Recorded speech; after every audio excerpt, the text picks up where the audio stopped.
പുതിയൊരു വീഡിയോ എപ്പിസോഡിലേക്ക് എല്ലാ മാന്യ പ്രേക്ഷകർക്കും സ്വാഗതം. ഇനി ഞാൻ നിങ്ങളുമായി പങ്കുവെക്കുന്ന അപ്ഡേറ്റ് ഇന്ന് കഴിഞ്ഞ റോ എപ്പിസോഡിൽ നിന്ന് നമുക്ക് ലഭിച്ച കുറച്ച് സ്റ്റോറി ലൈൻ അപ്ഡേറ്റുകളാണ്. അതിൽ ആദ്യത്തേത് അടുത്ത റോ എപ്പിസോഡിലേക്ക് കൺഫേം ചെയ്തിട്ടുള്ള മാച്ച് കാർഡുകളെ സംബന്ധിച്ചാണ്. അതിൽ ആദ്യമായി പങ്കുവെക്കുന്നത് 2 ചാമ്പ്യൻഷിപ്പ് മത്സരങ്ങളാണ് കൺഫേം ചെയ്തിട്ടുള്ളത്. അതിൽ ആദ്യത്തേത് WWE world tag team championship മത്സരമാണ്.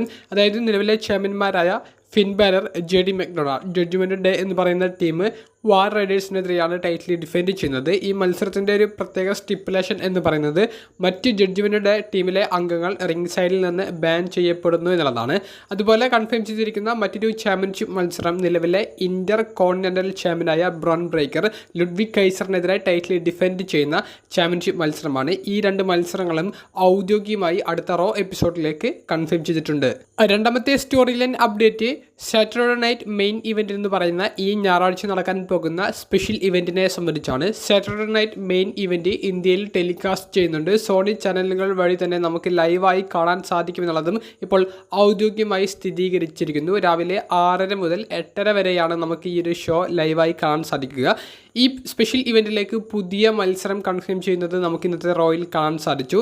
സാമി സെയിൻ വേഴ്സസ് ഡ്രൂ മാക്കിൻറ്റയർ തമ്മിലുള്ള ഒരു സിംഗിൾസ് മത്സരമാണ് കൺഫേം ചെയ്യുന്നത്. സെത്തും സാമിയും തമ്മിലുള്ള ആ ഒരു സെഗ്മെൻറ്റ് പിന്നീട് സാമി ആ ബാക്ക് സ്റ്റേജിലേക്ക് പോകാൻ വേണ്ടി നടന്നു വരുന്ന സമയത്ത് എൻട്രൻസ് സ്റ്റേജിൽ വെച്ച് ഡ്രൂ ആക്രമിക്കുന്നു. തുടർന്ന് ചെറിയൊരു ബാക്ക് സ്റ്റേജ് ഫൈറ്റ് ഉണ്ടാകുന്നു. ഇതിനെ തുടർന്നാണ് ഈ ഒരു സിംഗിൾസ് മത്സരം സാറ്റർഡേ നൈറ്റ് മെയിൻ ഇവന്റ് എന്ന സ്പെഷ്യൽ ഇവൻറ്റിലേക്ക് കൺഫേം ചെയ്തിരിക്കുന്നത്. കൂടാതെ ഓൾറെഡി കൺഫേം ചെയ്തിട്ടുണ്ടായിരുന്ന വേൾഡ് ഹെവി വെയ്റ്റ് ചാമ്പ്യൻഷിപ്പ് മത്സരത്തിൽ വലിയൊരു അപ്ഡേഷൻ വരുത്തിയിരിക്കുന്നു.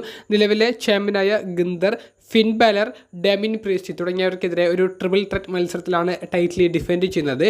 ഈ ഒരു മത്സരം വരുന്നതിൻ്റെ കാരണം എന്താണെന്ന് വെച്ചാൽ ഇന്നത്തെ റോ എപ്പിസോഡിൻ്റെ തുടക്കത്തിൽ ഗിന്ദറിൻ്റെ ഒരു സെഗ്മെൻറ്റ് അവിടേക്ക് ജഡ്ജ്മെൻറ്റ് ടീമിലെ അംഗങ്ങൾ വന്നിട്ട് നിൽക്കുന്നു. ഇവർ തമ്മിലുള്ള വാക്ക് തർക്കം അവസാനം ഒരു ഫൈറ്റിലേക്ക് പോകുന്നതും അങ്ങോട്ടേക്ക് ഡെമിൻ പ്രീസ്റ്റ് കയറി വരുന്നതും ഡെമിൻ പ്രീസ്റ്റും ഗിന്ദറും തമ്മിലുള്ള ഒരു ഫൈറ്റും അവിടേക്ക് ഫിൻ ബാലർ വന്നിട്ട് ഈ 2 പേരെ ആക്രമിക്കുന്നതും അവസാനം ഈ 3 പേരിൻ്റെ ഒരു ഫൈറ്റ് ഫിൻ ബാലറിനും ജഡ്ജ്മെൻറ്റ് ടീമിനും വലിയൊരു ആധിപത്യം കിട്ടുന്ന രീതിയിലേക്ക് മാറുന്നുണ്ട്. അങ്ങനെ വരുന്ന ഈ ഒരു സെഗ്മെൻറ്റിന് ശേഷമാണ് പിന്നീട് ബാക്ക് സ്റ്റേജിൽ വെച്ച് ഫിൻ ബാലർ വേഴ്സസ് ഗിന്ദർ തമ്മിലുള്ള വേൾഡ് ടൈറ്റിൽ മത്സരം ഡെമിൻ പ്രീസ്റ്റിനെയും കൂടി ആഡ് ചെയ്തുകൊണ്ട് ട്രിപ്പിൾ ത്രെറ്റ് ആക്കുന്ന ഒരു അനൗൺസ്മെൻറ്റ് ആദം പിയേഴ്സ് പങ്കുവെക്കുന്നത്. മൂന്നാമത്തെ സ്റ്റോറി ലൈൻ അപ്ഡേറ്റ് വുമൻസിൻ്റെ ഇന്റർ കോണ്ടിനെൻ്റൽ ചാമ്പ്യൻഷിപ്പ് ടൂർണമെൻറ്റിൻ്റെ ആദ്യ റൗണ്ടിലെ 2ാമത്തെ മത്സരത്തെ സംബന്ധിച്ചാണ്. ഈ 2ാമത്തെ മത്സരത്തിൽ Lyra Valkyria versus Zelina Vega versus Ivy Nile തുടങ്ങിയവരാണ് ഏറ്റുമുട്ടിയത്. ഈ ട്രിപ്പിൾ ത്രെറ്റ് ക്വാളിഫൈ മത്സരത്തിൽ ലൈറ വാൽക്കീരിയ വിജയിക്കുന്നതാണ് നമുക്ക് കാണാൻ സാധിച്ചത്. അങ്ങനെ സെമി ഫൈനലിലേക്കും ലൈറ ക്വാളിഫൈ നേടുന്നത് നമുക്ക് കാണാൻ സാധിച്ചു.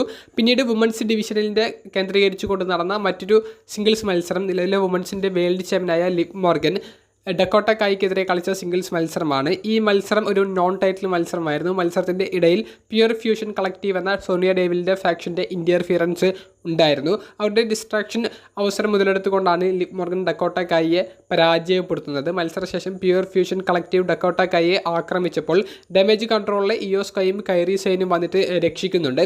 ഈ സെഗ്മെൻറ്റിൻ്റെ അവസാനം ലിവ് മോർഗൻ ഇയോ സ്കൈയെ ആക്രമിക്കുന്നു. കാരണം ഇയോ സ്കൈ ആണ് ലിവ് മോർഗൻ്റെ ചാമ്പ്യൻഷിപ്പിന് Saturday night main event special ഇവൻറ്റിൽ ചലഞ്ച് ചെയ്തിട്ടുള്ളത്. പിന്നീട് മെയിൻ ഇവൻറ്റിൽ നമുക്ക് കാണാൻ സാധിച്ചത് റെഗിൽ റോഡ്രിഗസും റിയ റിപ്ലിയും തമ്മിലുള്ള എനിത്തിങ് ഗോസ് എന്ന ഒരു സിംഗിൾസ് മത്സരമായിരുന്നു. ഒരു നോ ഡിസ്ക്വാളിഫിക്കേഷന് സമാനമായ മത്സരം. ആ മത്സരം വളരെ ഇൻട്രസ്റ്റിംഗ് ആയി പോയിക്കൊണ്ടിരിക്കുന്ന സമയത്താണ് ലിവ് മോർഗൻ്റെ ഇൻ്റർഫിയറൻസ്. ലിവ് മോർഗനെതിരെയും റിയ റിപ്ലി അടിച്ചു നിൽക്കുന്നത് നമുക്ക് കാണാൻ സാധിച്ചു. പിന്നീട് ഇയോ സ്കൈയുടെ ഒരു ഇൻ്റർഫിയറൻസ് ഉണ്ടായിരുന്നു റിയ റിപ്ലിക്ക് ഒരു സഹായമായിട്ട്. അവസാനം ഈ ഒരു മത്സരത്തിൽ വിജയിക്കുന്നത് റിയ റിപ്ലിയാണ്. പിന്നീട് ഈ വുമൻസ് വേൾഡ് ടൈറ്റിൽ ഇയോ സ്കൈയും റിയ റിപ്ലിയും ഒരേ സമയം എടുത്ത് ഇങ്ങനെ പിടിച്ചു നിൽക്കുന്നതും ഇരുവരും ഫേസ് ടു ഫേസ് നോക്കി നിൽക്കുന്ന ആ ഒരു ഭാഗം കൂടി കാണിച്ചുകൊണ്ടാണ് റോ എപ്പിസോഡ് അവസാനിക്കുന്നത്. വളരെ ഫ്യൂച്ചറിലേക്ക് വരാൻ പറ്റുന്ന മികച്ച സ്റ്റോറിയുടെ തുടക്കം എന്നുള്ള ഒരു രീതിയിലാണ് റിയ റിപ്ലിയുടെയും ഇയോ സ്കൈയുടെയും ഫേസ് ടു ഫേസ് സെഗ്മെൻറ്റ് അവർ കാണിച്ചിട്ടുള്ളത്. അവരുടെ സ്റ്റോറിയും മത്സരം അതികിടിലമായിരിക്കും. എന്തായാലും ലിവ് മോർഗനെ മാറ്റി നിർത്തിക്കൊണ്ട് വേൾഡ് ടൈറ്റിലിന് ഇനി പുതിയ സ്റ്റോറി വരുന്നതിൻ്റെ സാധ്യതകളാണ് ഇന്നത്തെ റോയിലൂടെ തുറന്നിട്ടിരിക്കുന്നത്. 4ാമത്തെ storyline update Wyatt 6 versus final testament and the Miz തമ്മിൽ നടന്ന 8-man ടാഗ് ടീം മത്സരത്തെ സംബന്ധിച്ചാണ്. മത്സരത്തിൽ വൈറ്റ് 6 വിജയിക്കുമെന്നാണ് എല്ലാവരും മത്സരത്തിന് മുൻപ് തന്നെ പ്രഡിക്ഷൻ ആയിട്ട് കരുതിയിട്ടുണ്ടായിരിക്കുക. എന്നാൽ പോൾ എലറിംഗ് എന്ന് പറയുന്ന ലെജൻഡ് താരത്തിൻ്റെ ഒരു തിരിച്ചുവരവ് വൈറ്റ് സിക്സിൻ്റെ പരാജയത്തിലേക്ക് നയിച്ചു എന്ന് തന്നെ പറയേണ്ടി വരും. വൈറ്റ് സിക്സും ഫൈനൽ ടൂർണമെൻറ്റും തമ്മിലുള്ള സ്റ്റോറി ഇനിയും മുന്നോട്ട് പോകും എന്നുള്ളതിൻ്റെ എല്ലാ സാധ്യതകളും തുറന്നിട്ടാണ് ഈ ഒരു 8-man ടാഗ് ടീം മത്സരം അവസാനിച്ചിരിക്കുന്നത്.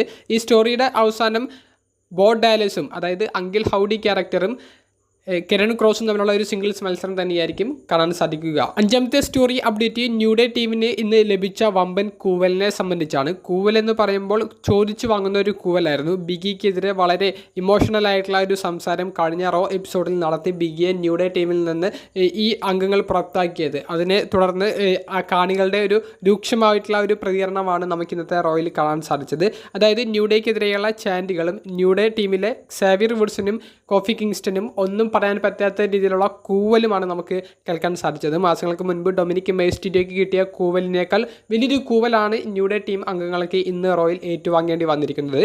ന്യൂ ഡേയുടെ സ്റ്റോറി കാണികൾക്കിടയിൽ ഇപ്പോൾ നല്ല രീതിയിൽ വർക്കൗട്ട് ആയിട്ടുണ്ട്. നമ്മളുടെ എങ്ങനെയുള്ള ഒരു ഇമോഷനാണ് കഴിഞ്ഞ ആഴ്ച ഉണ്ടായിരുന്നത്, അത് തന്നെയാണ് ആ സെഗ്മെൻറ്റ് കണ്ട എല്ലാവർക്കും ഉണ്ടായിട്ടുള്ള ഇമോഷൻ എന്നുള്ളതും നമുക്ക് ആ ഒരു ഇന്നത്തെ സെഗ്മെൻറ്റ് കാണുമ്പോൾ കാണികളുടെ റിയാക്ഷൻ കാണുമ്പോൾ തന്നെ മനസ്സിലാക്കാൻ സാധിക്കുന്നു. അവസാനമായി പങ്കുവെക്കാനുള്ളത് CM പങ്ക്, സെത്ത് റോളിൻസ് തുടങ്ങിയവരുടെ ആ സെഗ്മെൻറ്റിൽ എന്താണ്, ആരുടെ ഭാഗത്താണ് ന്യായം എന്നുള്ളതിനൊക്കെ സംബന്ധിച്ചാണ്.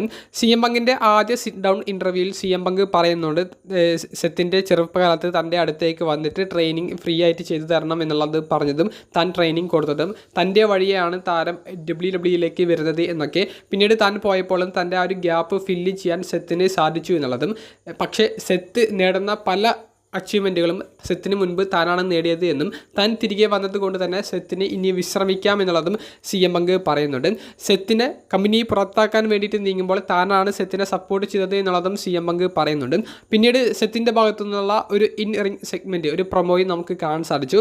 CM പങ്ക് പറഞ്ഞ കാര്യങ്ങളിൽ ചില വസ്തുത ഉണ്ടെന്നും താൻ CM പങ്കിൻ്റെ അടുത്തേക്ക് പോയിട്ട് ഫ്രീ ആയി ട്രെയിനിങ് ചെയ്ത് തരണം എന്നൊക്കെ പറഞ്ഞിട്ടുണ്ടായിരുന്നു എന്നും. എന്നാൽ CM പങ്ക് കമ്പനി വിട്ട് പോയപ്പോൾ CM പങ്ക് എന്തിന് കമ്പനി വിടുന്നു എന്ന് ചോദിച്ച ആളുകളിൽ ഒരാളാണ് താൻ. പക്ഷേ അന്നും തനിക്ക് ഒരു നല്ലൊരു മറുപടി CM പങ്കിൻ്റെ ഭാഗത്ത് നിന്ന് കിട്ടിയിരുന്നില്ല.